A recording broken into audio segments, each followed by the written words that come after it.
What did you do to be able to afford a jet? I want to get right into it. So I own Blackstone Medical Services. We're the largest provider of medical sleep testing in the United States. We have over 650 employees. I started the company in my kitchen in 2012. I think at that point we were testing maybe a couple of hundred patients a month. And actually in May of this year, we have now tested over 1 million patients. You're in sleep testing, but this is a very niche and specific business in the healthcare sector. Yeah. Some people would Very argue maybe niche. it's a little bit unsexy. Yeah. Everybody thinks that they have to go build that next crazy tech startup or go reinvent the wheel. Yeah. Talk to me about you finding this niche and why this business in particular and how it's been so successful. Well, I found a problem that I wanted to solve that I was passionate about. So I don't believe that you can just make money without passion, because when you come across all these hurdles and headaches and problems, if you don't really love what you do, you're going to give up. So for me, I really loved healthcare. I've always loved healthcare. My parents unfortunately died when I was in my early 20s because they died of cancer. So I was exposed to the healthcare world through that. And what I saw was a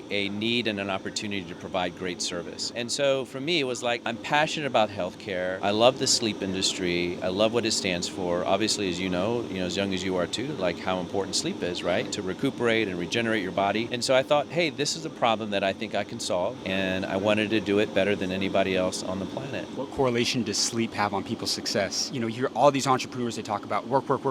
I mean, look at what's the guy, I think it was John D. Rockefeller. When he was like 40, he looked like he was like 80. Yeah. Talk to me about the correlation that you've seen on sleep health and, physical, financial, mental success. Well, look, if you're not rested and well fed, you're not going to work good. So you got to be able to have your brain working throughout the day. So, this whole idea that sleep isn't important or that sleep is for weak people is just not true. You need sleep. Now, there's variances. Some people need 6 hours. Like, how much sleep do you get? Honestly, not good. Like 6 hours, 7 hours? 5 to 7 hours. Okay, but are you able to function? I am, but when I do it consistently, then I Yeah. start to kind of wear off at the end of the day. Exactly. So if you're running hard, you're doing 12, 13, 14 hours of work and you're grinding and you need to be focused, you need to sleep. So for me, I have to get at least 6 to 7 hours of sleep a night. I have to. If I don't, I feel it the next day and I'm dragging a little bit. I'm not paying attention in meetings as well. I'm not able to focus and really dive into stuff. So there's an actual physical reaction. If I'm not mistaken, you started this business in your kitchen. In my kitchen, yeah. Isn't